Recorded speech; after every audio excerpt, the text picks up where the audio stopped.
Hello, xin chào tất cả các bạn nha. Hôm nay mình hiện tại thì mình đang ở cây cao su nhà mình ấy nha. Hôm nay thì mình có thời gian rất là rảnh là mình đi kiếm nấm nha mọi người nha. Mọi người đã thấy ở đây chưa? Đó, nấm đây này. Đó, tới bên kia luôn. Đó. Giờ mình sẽ quay gần cho các bạn xem nhé. Đây mọi người ơi, nó đang búp đây này. Đó, đây, đẹp chưa? Đây này. Đấy, kia này. Đây, đây mọi người, đấy tới bên kia luôn đấy, kia này, đó đó mọi người thấy chưa? Đây mình quay cân cho các bạn luôn nha. Đây, đây các bạn ơi, đây, đấy, đây thấy chưa, bạn thấy chưa? Đó, giờ mình sẽ nhổ để mình bỏ vào trong quy kia nha mọi người nha. Quy của mình đang để ở đằng sau kia này. Đấy, giờ bắt đầu mình sẽ nhổ nha mọi người nhé. Đây mọi người ơi, đây, giờ mình sẽ nhổ đây.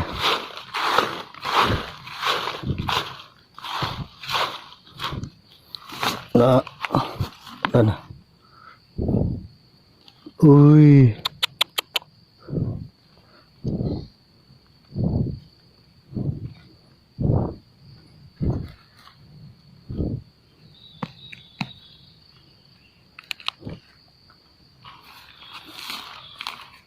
ui, giờ mình sẽ để đặt luôn. Đó. Các bạn xem video của mình thông cảm nhé, do mình không có người hỗ trợ để quay clip cho cùng mình, để mình tự quay đây này. Đấy,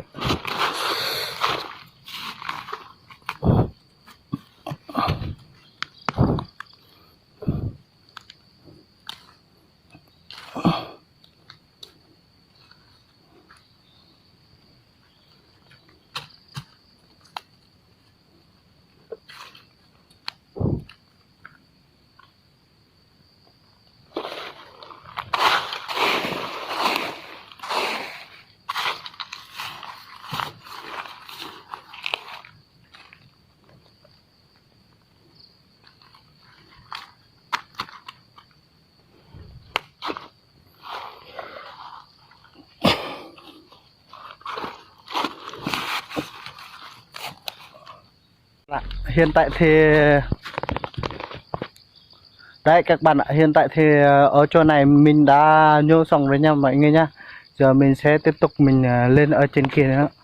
Đấy mọi người ạ, giờ mình sẽ lên tìm ở trên kia nữa. Đây này các bạn ơi, đấy,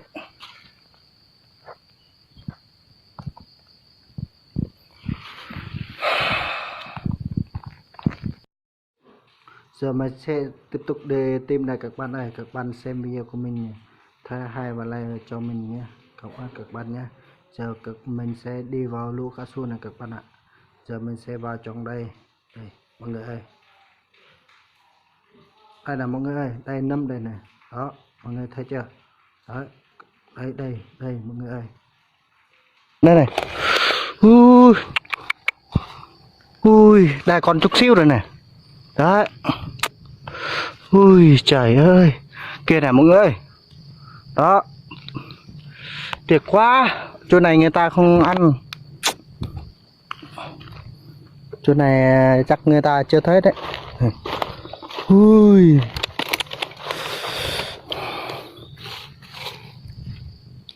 đây nó hư hết rồi mọi người ạ. Đây nó hư rồi, mình lựa chọn cái nào mà nó còn được còn ăn thì mình nhô nhá. Đây, cái này nó hư hết rồi. Ui,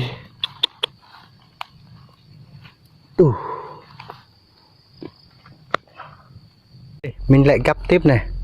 Ui, nó vào trong kia luôn mọi người ạ.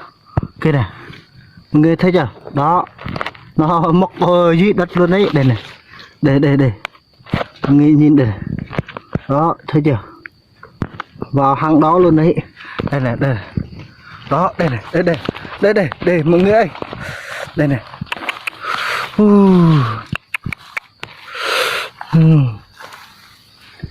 Giờ mình sẽ nhổ ra mọi người nhá.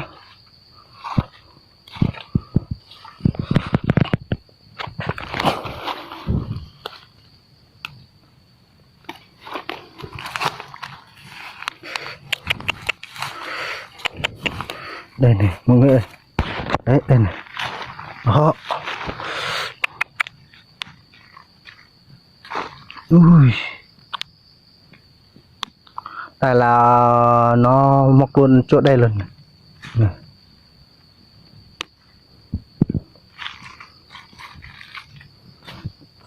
Đấy.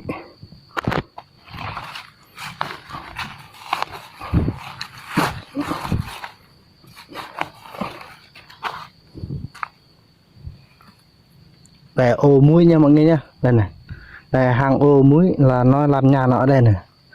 Chỗ này nó rất có nấm. Đây này, ô muối.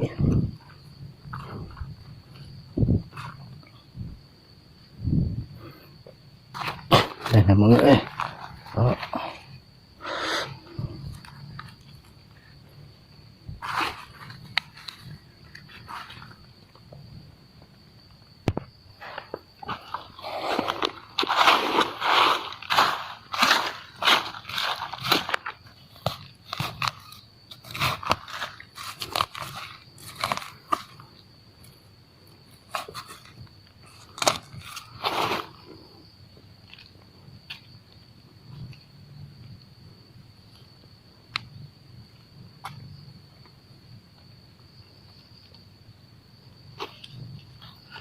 Đấy, hiện tại chỗ này mình đã nhô hết rồi nha các bạn nhé.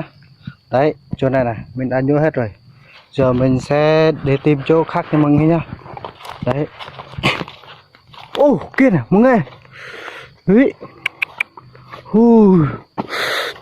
Cái này mới đẹp này.